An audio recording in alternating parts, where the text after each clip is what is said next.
Let me guide you on creating a collage of photos and videos using CapCut on your phone. First, open CapCut as you can see here and select Add Video. First, open CapCut and tab Add Video.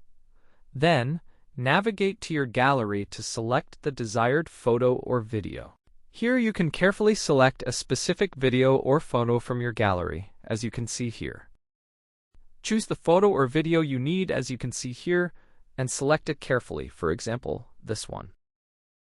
Choose this one, for example, or select like this, as you can see here, and add any video carefully.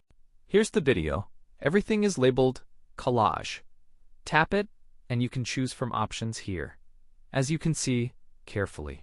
For yourself, for example, choose option 3 or select any ratio you want, as you can see here carefully, like this. Tap OK to confirm, and you're done. You can even tap here to edit it further, as you can see here carefully, like this.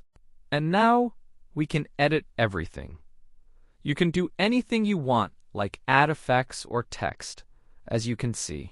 Add various text, effects, and more, as you can see here.